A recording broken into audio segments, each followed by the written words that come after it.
Told you I'd be right back. So I will tell you is that when we dive into this, you are in for one today. So I hope that you got that seatbelt, you've strapped in, and you're ready to go. We're in this series called Toxic, and we've started kind of diving into this and really being able to figure out and remove toxic things out of our life. We all have things that are kind of that we allow to infiltrate what we do, and it's destroying who we are as people. It's literally destroying what we do and how we act. And we're going to dive into it a little bit today. We're going to spend some time and spend some fun time with it. How many of you guys have seen this movie? Anybody in here? This is Toy Story, the first one. Anybody seen this one? Anybody? Everybody? Wow, everybody in here. That's good. This is a safe one. This one is rated G, and you know that it's safe is because my kids, we went off and spent all the extra money, and the DVD seems to never make it back into the case. Never, ever. You go, which DVD are you watching? Oh, we got Toy Story, and now we can't find it. These are, when you read the back of it, and this one happens to be rated G, but these are the ones that are safe for our children and for those around us. And we start looking at these, we take this for granted a lot of times. Sometimes we start finding movies like this one. Anybody seen this one? This one's Madagascar. Anybody seen Madagascar? Oh, a few of you have seen it. So the reason why I bring this up, and before I throw this one, I'm going to make sure I seat the DVD again because it's going to get tossed as well. How many of you guys know that this one is PG? Not PG-13, but it's rated PG. And there's a reason why it's rated PG, and I'm going to read it directly off the back. It says, for mild language, crude humor, and sexual overtones. This is a movie for children. Literally, as an adult, if you didn't have children, you're not going to see Madagascar. You're going to go, yeah, I'll wait for that on HBO. Nobody's going to catch me in the theater watching a little kid's movie by myself. But this is for you. You're watching this, but we allow this to happen in our house. It's close enough. How many of us have seen this one? The Nut Job. We actually showed it here. And so it is also rated PG-13. Or no, I'm sorry, this one's rated PG. And this one says for mild humor. That's really why they made it mild humor. That's what it says. And for coarse language. So we showed this movie here, and I want to tell you something. It's full of fart and ball jokes. It's called The Nut Job. What do you think they're referring to? Now, my favorite. How many of you seen this one? This one is The Hangover. Anybody in here seen this one? Oh, this one is just magical. This is so good. This is like the best movie. Mind you, all of these movies came from my own home collection, and so I will tell you is that I really appreciated this one. I even wanted and bought it on Blu-ray. I wanted to watch it several times in high quality. I wanted to make sure I got all the details. It is, because I'm going to tell you why it's so bad. Do you know that in most houses this DVD exists? It's been played on Showtime, it's been played on HBO, it's been played on Comedy Central, it's been played on over-the-air TV. This is rated R, and they had to remove 13 scenes from it to make it to where it was where it wasn't getting the rating of NC-17. There happens to be 91 F-bombs in this. 91. There is 42 S-words. Yeah, I can get over that. I can deal with it, right? I can get through that. There's 9 slang terms for the male genitalia. Yeah, they call it all kinds of different things. Everything. They're like, hey, I got something to. There's 2 for the female genitalia. Oh, I can get through that. The movie's funny. It's hilarious. I've been there. I've been hungover. I know what it's like to figure out what last night was about. And that's how we get, and that's how we find it acceptable. Did you know that there's also 31 different versions of God's name used in vain in it? 31 different times where they say a GD or whatever it is that they come across. I only bought the movie for research. No, I'm kidding. But when you watch this, you really start figuring out that we allow these toxic things into our life. We think that this is acceptable, that this movie is acceptable. 14 different times they use an A word. And that doesn't even include any of the sexual scenes. What are we allowing into our life? How many of you didn't see the movie? Anybody in here didn't see The Hangover? I thank God for that. Really, thank God that you haven't seen it.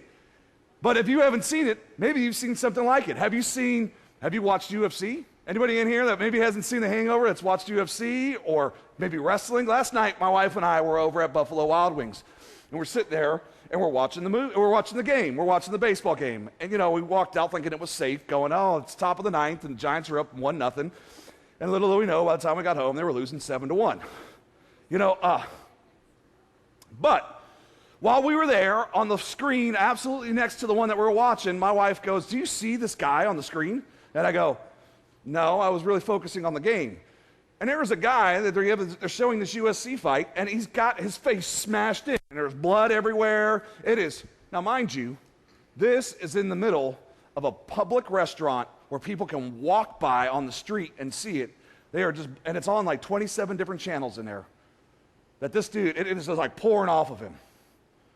What are we allowing in our lives? What are we allowing to take place? What are we doing? We go, I didn't even notice it. And we become so desensitized to what God and to what all these things do. We get over here to these movies, and these movies literally destroy us. We've taken and we've graduated from a G movie to a PG-13 to a PG, and these are all acceptable for our children to watch. Just because they animate it doesn't mean that it's safe for our children to watch. Guess what, guys? There's animated porn. You gonna let your child watch that? It's out there. And so you start looking at this and going, what are we that we are allowing in our life? Most of us maybe haven't seen this, or you've seen movies like this. Where are we gonna draw the line? Are we gonna draw the line and we go, ooh, 91 F-bombs? That's one too many. 90 is my limit. 90 is my limit. If they can use 90 F-bombs, it's okay. Could you imagine if I got up here and I dropped 91 F-bombs in the middle of this sermon? I'm going to talk for an hour.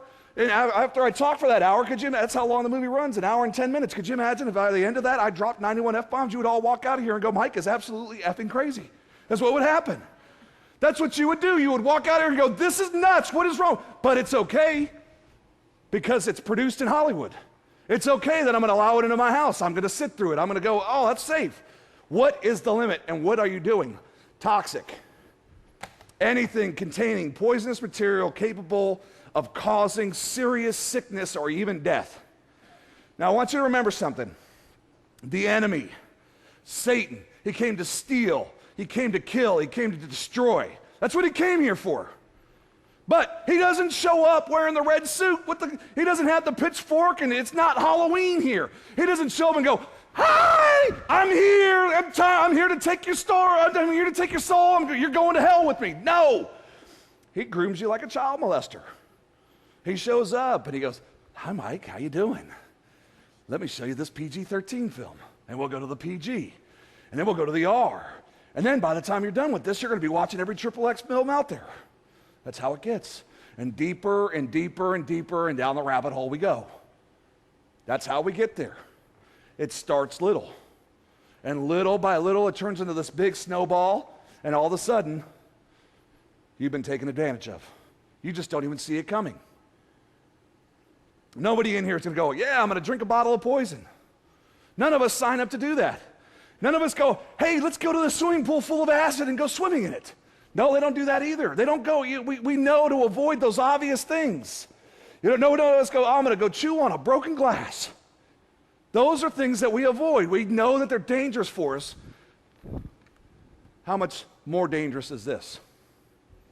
How much more is what is being told to us that's acceptable? Did I mention that in 2010, this was nominated for the best film of the year? That it won best comedy? It was funny. I watched it. Was it that good? Was it that good that we give up when we have so much other talent out there? We have other things? Guys, we are willing to pay money for people to allow sin to enter our lives. We're willing to pay money for it. We go off. This movie was a blockbuster hit. People saw it at the movie theater. People showed up. We are literally willing to pay money for sin. What are we doing, and how are we trying to start changing this? What are we going to start? Guys, we have so many more toxic influences just other than this. This means nothing. That's just the start. Guys, you get around, there's movies. There's music. Some of us, we pulled in here and we were bumping Eminem. Eminem? Wow. And if you were bumping Eminem when you rolled in, that's pretty cool that I said that. But usually it's me, because it's in my car too. I'm not listening to it currently, but I have it. What sort of talks? The guy talks about how he's going to go off and murder his wife and dump her off in a lake. You think that's okay to listen to and go, hey kids, let's go get the next CD. It's going to be amazing.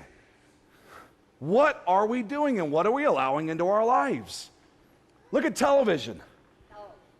Look at what's going on television now. Have you seen the shows that are there? Have we seen the shows that are on there? If you don't have cable, you're amazing. Because the stuff that's on there now is disgusting. It is trash, literally. We've gone to this point where we've allowed so much in. The internet, oh, man. Some of us, we need to change what we're doing because we got one hand on the keyboard and the other hand, someplace it shouldn't be. It's not behind my back. What is it that you've got going on in your life? What are these toxic influences? Other people, it's social media. That social media is just taking away your life. You're so worried about what's going on in other people's lives that you've forgotten about your own. What about the news? Guys, you think the news is really news? It's definitely got an agenda, and they lead where it's going to go. They have one happy story at the end. Hey, look, it's little Timmy playing at the park. You know, it's a beautiful day out. After hearing hours or days worth of, where's this plane at? Where's this at? What's going on here? How much more does the Senate suck? Who cares? You buy magazines. You get the Cosmo. You get the GQ. You get all these different things, and you start having these things, and you start taking these tests, and all of a sudden you feel like a failure. From what some writer made they're like, hey, we can get people to laugh with this. This is the type of influences that we allow into our life. Anybody look at the video games your kids are playing? Yep. You know, they got so many video games out there. They're bang, bang, shoot 'em up, and I've seen 4, 6, 12-year-olds playing these. You're grooming them to be violent people. My favorite one is our friends. We have so many friends that are toxic for us. They drag us down and they destroy us because they go, hey, let's go off and do this, when we know that it leads to death. Proverbs 25:26. Like a muddled, gosh, you can tell it's been a long day for me, guys, I'm sorry. Like a muddied spring or a polluted well is a righteous man who gives way to the wicked. Now I want to start, and it's very, very important that you understand that when this was written in Israel, water was the life. You had to have clean water. That is the biggest commodity there. You needed clean water that was not dirty or muddied. It could not have anything going in. That's exactly how we need to be. We need to be clean people. We need to have clean hands and a clean heart. Our minds need to be set straight to where we're not being sidetracked by everything else that's going on. We have to have this clean, we have to have it. It's not one of these options. It's that when we start looking at all these different things and these toxic thoughts and the things that we have going on, we realize that we bring a lot of it on ourselves because of we allowed all these things to muddy the water. The water's been muddied by all the news and the social media and all these movies. It's destroyed us. It's time for us to start rebuilding and turning it away from it. And there's 3 things for us to remember. Number 1, and you're going to love this, is that a little bit of poison goes a long way. A little bit of poison goes a long way. 1 Corinthians 5, verses 6 and 7. Don't you know? A little yeast works through the whole batch of dough. Get rid of the old yeast so that you may be a new batch without yeast as you really are. So now, I'm going to tell you a story. And you guys missed out on it because I brought some brownies to the picnic today. And so those brownies, one of those things that we did is that I made those at home, especially for everybody here today. I was expecting all of you guys. All of you. And so I went home and made a huge, huge batch of brownies. And so as I was making them, I was out in the backyard right before that, and I had to clean up all the dog crap in the backyard. Anybody have to do that? Yes. Anybody? I had to go out there and I had to clean it up. Well, after I was done making the brownies, I noticed that I got some on my hand. And it was bad. I think some got in the brownies.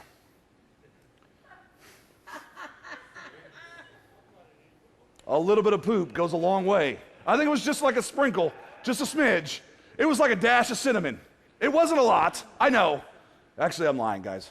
But I am saying that you would not eat the brownies if I told you that I had just dashed a little bit of poop in it. It wouldn't matter if I made enough for 70 or 80 people or 200 people. You'd be like, I'm not eating those brownies. There's dog crap in them. That's just not going to happen. You would be like, you're going to go, I'm not eating that. A little bit of crap goes a long way. I don't care how much you dilute it down. It's going to be there, and I'm going to eat. I'm going to be the one that gets a mouthful of dog crap. I'm not okay with that. And that's what would happen. So why is it that we let just a little bit of sin into our lives? It's a lie. I told you that. But that's what happens. A little bit of poop goes a long way. Well, a little bit of sin and a little bit of poison goes a long way. It happens in our lives just a little bit. A little bit of these movies.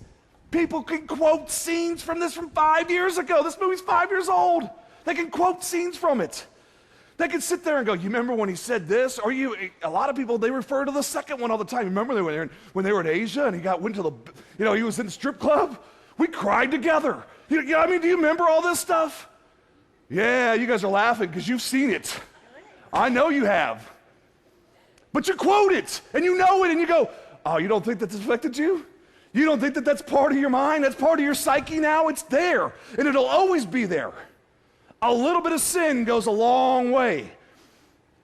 A little bit goes a long way. A little bit of crap goes a long way. It digs itself into us. What's the one that's on right now? Is it The Bachelor or The Bachelorette? That's a good answer. One of them is on. Have you ever seen this show?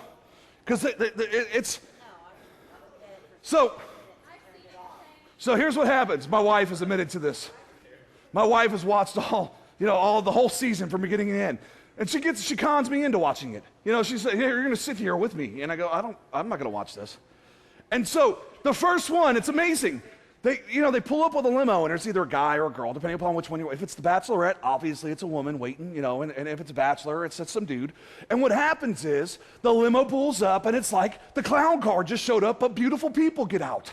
It's like they pull up, and all of a sudden there's 30 beautiful people, and they stop, like they all know where the pictures are, and they come out, and it's like, I'm sexy. Yes, you know I am.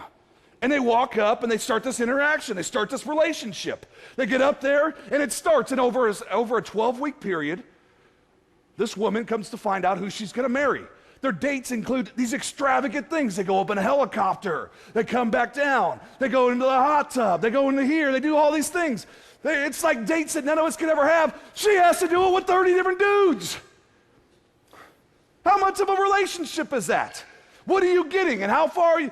I'll tell you right now, if I was one of the dudes there, I'm just there for the paycheck. Get me paid and let me get out of here.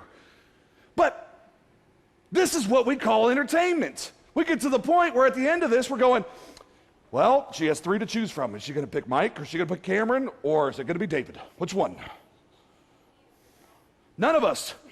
Because I'm not going to be there. I won't even watch the thing. I think it's disgusting. For some of you, you love the romance novels. Love them. Got the rose across and got the nice little thing on this beautiful book. Ooh. You get this thing out, you open it up, you get to page 87 and there's just steamy sex scene in it. You're going, honey, I'm reading this book and it's amazing. 50 Shades of Mike, yes. It's amazing. It's like we all expect, well, not we all. Yeah, I expect the pool guy to show up to my house and sweep me off my feet. But that's what happens inside of these books. The pool guy shows up and he goes, I'm here to clean the pool, and he sweeps her off her feet. Have you seen the pool guys in Solano County? They're not sweeping anybody off their feet. They can barely sweep the pool clean. They show up and they go, yeah, I'm here to clean the pool. You won't even look at me in the face. And you know. But I'm telling you, it's how we get. We read these books, 50 Shades of Grey. And guys, we're the worst. You get such access to porn, but it makes it to where you objectify women. You go, that's an object, instead of treating them how they should be treated. Could you imagine? If anybody's ever watched porn in here, you go, could you imagine coming home to your wife and go, get on your knees, you're going to take care of me. Yeah, get on my knees. Yeah. What, sign the divorce papers, dude? I'm out. That's what's going to happen. What are we doing? How are we objectifying? Why do we allow porn into our lives? Why do we allow all of this? It's a $35 billion a year industry. It's free. How are they making $35 billion off of it? What are we doing and how are they doing this? It's because we've gotten to the point where it's not free anymore. You're so addicted to it. But we have to remember, just because everyone does it doesn't make it right. Just because everyone does it doesn't make it right. Do not become so well adjusted to your culture that you fit in without even thinking. Now, I want you to start looking at your life. Do you fit in without even thinking about it? Are you on that broad road? Everybody, you're just going with everybody else, you're just in the flow. You're like, I'm just doing what everybody else is doing. I like it. Is that where you're at? Is that where you're doing life at? Because it tells us, instead, fix your attention on God. This is tough. This is probably the toughest verse in the whole message right now. This is something that if you're going to walk away without it, if you're going to walk away with anything, this is it right now. That and the poop and the brownies. But you're going to walk away with that, I promise you. You're going to talk to somebody about it. Do not become so well adjusted to your culture that you fit in without even thinking about it. Instead, fix your attention on God, your gaze, everything. Give it all to Him. Why? Man, you will be changed from the inside out. Changed from the inside out. Your whole focus, your whole attitude, everything will change. You'll readily recognize what He wants from you. You'll know instantly. You'll be like, this is what God wants me to do. You'll know immediately. And quickly respond to it. Unlink the culture around you, always dragging you down to its level of immaturity. Man, that's why I said this is the toughest one. This is the one you need to walk away with, because a lot of us, we're all about the level of immaturity of those around us. Oh, my buddy plays video games? I play video games. My buddy goes to strip clubs? I go to strip clubs. I do this? You do this. This is where we live our lives at, this level of immaturity. Little Tommy jumped off the bridge. I'm going to do it along with him. God brings the best out of you, develops a well-formed maturity in you. Do you think that you're well-formed? Do you think that that's there for you? By the way, it's the Message version. It's a nice little paraphrase. Do you realize that everybody is watching us? Do you realize that as Christians, we are always being looked upon? They look at us, and especially if you call yourself a Christian. You're always being watched. What I love about an Acts, I love about the first church, they never called themselves Christians. Never once did they come out and go, hey, we're the Christians over here. No, they were called Christians. They said, there is something different about them. What is that? What is different? Oh, you know what's different? They follow that God Christ. That's what made them Christians. They were mature. They acted. They looked it. We walk around and we go, I'm a Christian. Really? Do you look it? Do you act it? Do people set you apart? Because that's how they're supposed to do it. Are you set apart from the regular, from what everybody else is doing? Do you realize that everybody is watching? I just talked about it. Just because I could doesn't mean I should. Just because I can doesn't mean I should. If your parents or as a child you were told, if little Tommy jumps off the bridge, are you going to jump off the bridge? That's one of the things. We're told this all the time. Just because all your friends are jumping off the side of the cliff doesn't mean you have to do it too. Just because you can doesn't mean you should. We can do things. You guys do realize that on the Golden Gate Bridge, they're putting in a suicide prevention net. Do you know why? It's because 1,500 people have jumped off of it in the last 90 years. Would you like to be part of that 1,500? Just because everybody else is doing it doesn't mean you should do it. What are we doing? Do we realize what we're doing? Do we realize that just because we can do it, does it mean that we should? I can drive 90 miles an hour down the freeway. Does it mean I should? No. I might kill somebody else, not just myself. You can have an affair. Does that mean you should do it? You can. Does that mean you should? Of course not. What is it in your life right now that you may be doing even as we're talking? You could be sitting back there playing on Facebook. Ha, Mike thinks I'm listening to him. Just because you can doesn't mean you should. Doesn't mean that you should be doing that. Maybe this is that life-changing message that you needed. Everything is permissible for me, but not everything is beneficial. Everything is permissible for me, but I will not be mastered by anything. Not going to do it. You almost have to have a legalistic stance. And by legalistic, I mean that you have to draw the line and go, I will not do it. I will not. This is the standard. Where is it that you're at? Are you holding a standard? Are you doing what God has asked you to do? Or are you just like, nope, I'm going to do whatever I want to do, and I don't care what the repercussions are because I don't want to get off this broad road? That's where a lot of us live at. You think, oh, I'm an adult, I'm wise enough to distinguish it. I'm an adult. I'm wise enough to know that there's 91 F-bombs, 42 S-words, 14 A-words, 9 different references to the male genitalia. I can differentiate that. How many of you knew any of that before I said it? How many of you knew any part of that? How many of you have watched this movie countless times and still haven't realized how much poison has been dumped into you? Just because you're an adult doesn't mean you can handle it. It's just the way that Satan starts to attack and kill and destroy. He's learned how to reach us. He's learned exactly where he needs to be at. Music, can you listen to secular music? Of course you can. Of course you can. Should you? I don't know. Depends on what you're listening to. Could be smooth jazz. You can listen to that all you want. It's like elevator music. Down, let's do it. Some of it's probably pretty harmful. Some of it probably isn't. But why are you allowing all of it in your life? I talked about reading GQ. Talked about looking at Cosmo. Some of us, we watch the show Desperate Housewives. Come on. It says it right at the beginning. Desperate Housewives. If anybody, the pool boy is going to come get them. That's what happens. It doesn't matter what he looks like. How about this? How about you be a Christian? How about that's how we act? Instead of going, I'm going to read GQ, I got to know what Cosmo says, I got to read the National Enquirer, I got to know this, I got to listen to music, I got to listen to this. How about you be a Christian? That's all you have to do is step out and go, I want to follow what God tells me to do. I want to do the life that he's asked me to do. How do I know which influences are good or bad for me? How do I know what I'm supposed to do? How do I know what influences are there? Sometimes it's really, really obvious. Sometimes it's really obvious. Should I watch this movie? Well, if it's Debbie Does Your Hometown, probably not. Should I go hang out at this place? Should I hang out with this guy? Well, if he's dealing drugs and knocking off banks, probably not. Who is it that you choose to surround yourself with? Should I go to this party? Hey, we're going to take shots before going to the strip club. Probably not.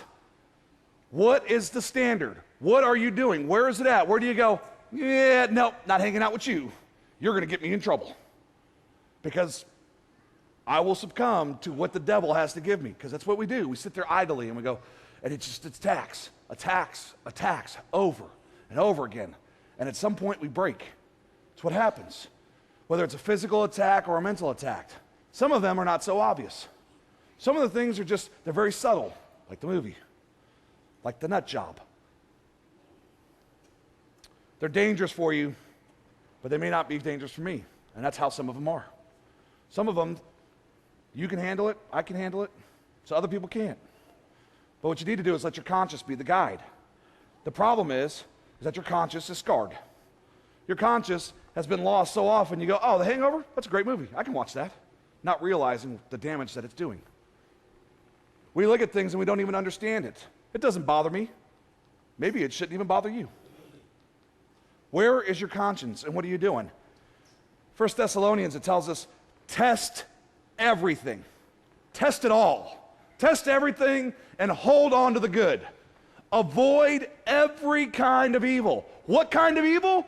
Every kind. Well, what about this evil? All of it. Not just a little bit, not just this point here, not that. Avoid every kind of evil. So sometimes there's evil people. Guys, we even know evil children.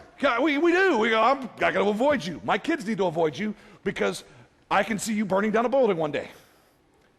That's just how it gets, and you know that. You can watch and you can see it. Test everything. Test it all. Ask yourself. They're simple questions. Ask yourself, am I being entertained by sin? Am I being entertained by sin?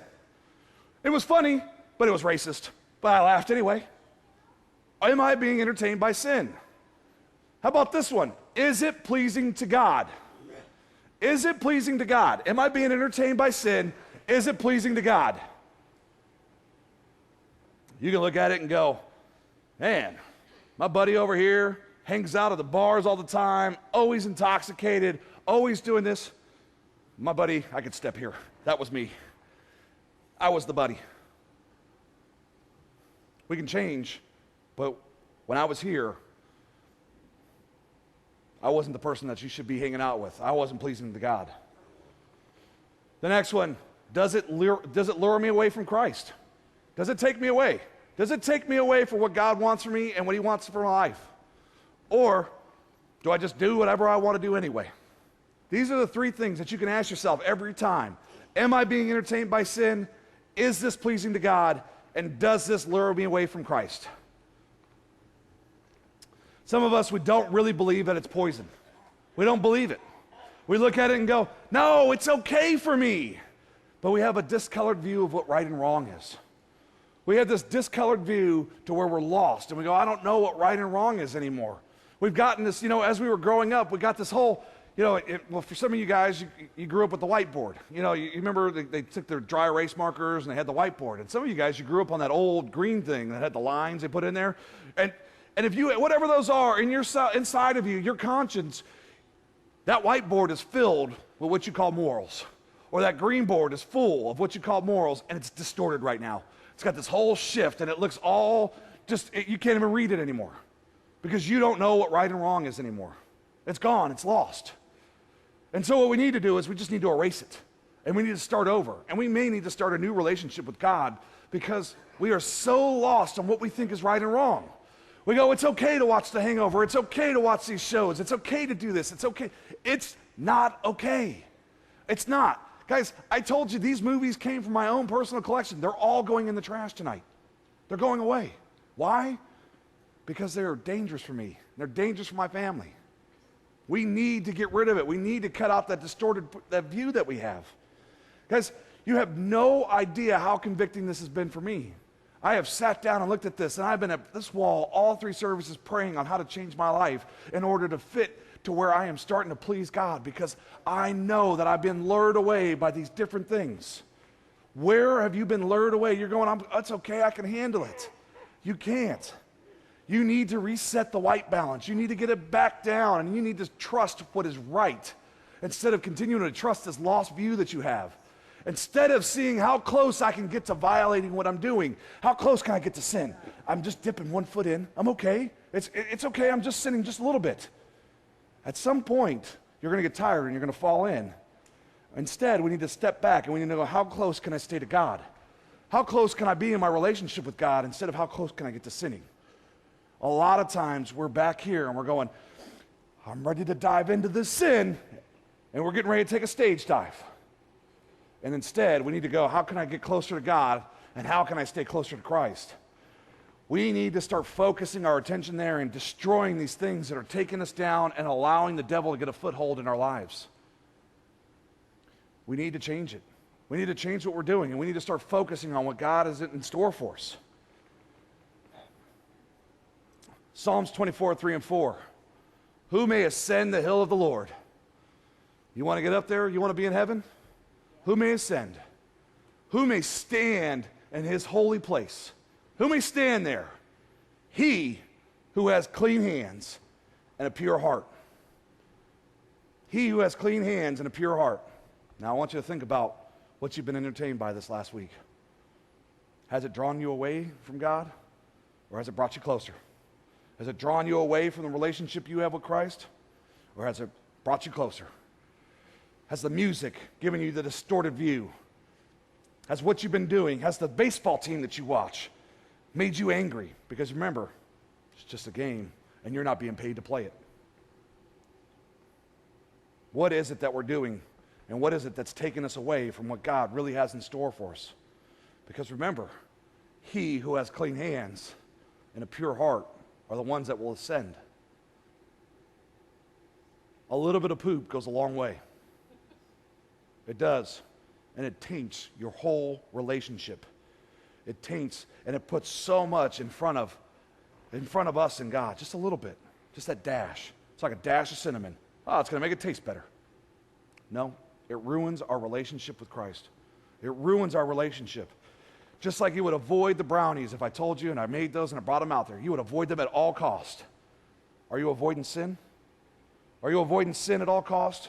Are you avoiding all these things that have been laid out in front of you and going, I'm going to go down the road of the righteous? Or do you continue to go down the broad road where everybody else is going, where it leads to death and destruction? Where are you going? What are you doing? You have a choice. God has given you this choice, and he goes, you can be tempted. You can follow along with that, or you can stand to the righteous and not let the waters get muddied. Because right now, the waters may be a little muddy. They may be dirty, and you may be looking at it and going, how am I ever going to drink that? You drink that by asking for that salvation, by asking for God to wash over us through his Son. And a lot of times we're afraid of it. And a lot of times we're going, I'm afraid of actually following through on what God has asked me to do. I'm afraid to step out and follow through and go, God, I'm going to follow your instructions, and I'm going to avoid sin at all cost. I'm going to avoid it because I know that it leads to my destruction. I know where it takes me.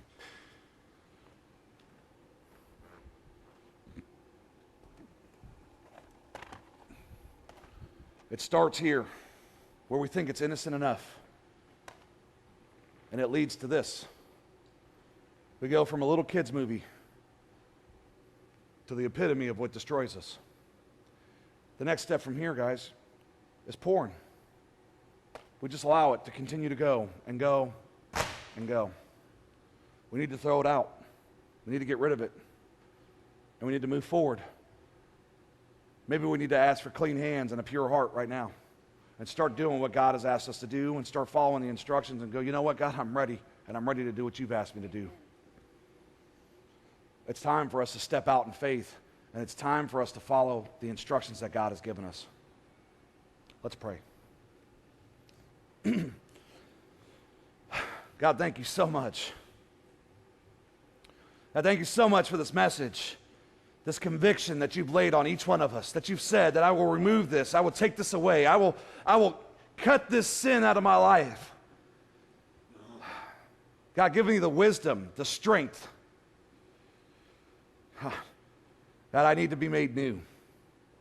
I need to start over, and I need to wash away this pain and this distorted view that I have of right and wrong. And I know that starts with a new relationship with your Son. I know that starts with me being able to follow along and do life with you. I know that starts with me going, you know what, God, I want to follow you, but truly follow you this time, not following the sin, not following the broad road, just because everybody else is doing it, I'm going to do it too. God, I know that you have a plan for me, and it doesn't involve me continuing to live in sin. I know that your plan involves for me to follow you and to live for you and to do life with you. And I want to start that right now. I want to be set apart. I want to follow. I want to do what you've asked me to do. And I'm ready to start now. I'm ready to start doing this life that you promised. You told us in 2 Corinthians 5:17 that we can have new life, that the old is gone, that new life starts as soon as we accept your Son.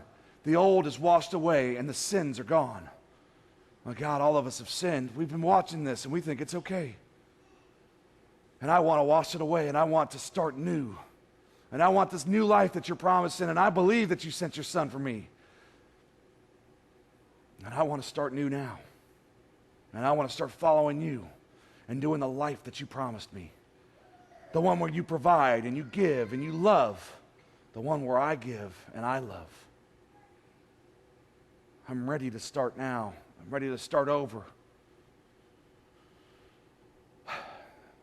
Keeping your heads down. If you prayed that with me, if you prayed that you're ready, that it's time to start again, it's time to move forward, if you can put a hand up for me, just one. You don't have to raise it real high, but I want you to. Raise it up. Show people that I'm not doing this anymore, that I'm ready to do life for God. I'm ready to follow you and do life with you, that I'm tired of living in what I think is acceptable because I'm still sinning.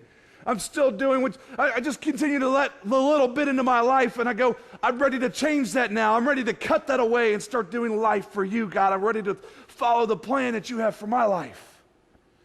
You can put your hands down. God, thank you so much. And I know that you've been waiting at the gates right now going, I'm ready to welcome you here, and let's throw this party, this celebration, because it's time for us to celebrate that the prodigal son has come home.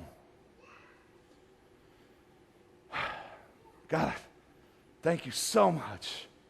Thank you so much for giving us this wisdom today to be able to pour in and show us that just a little bit of sin goes a long way, that we need to avoid it, that we need to cut it away, and we need to start removing people's and get rid of this toxicity that's just in our lives. It's time for us to change, and it's time for us to start doing life for you. God, thank you. Thank you for all that you're doing and the changes that you've started right here, right now. And all this we pray in your Son, Jesus' name. Amen.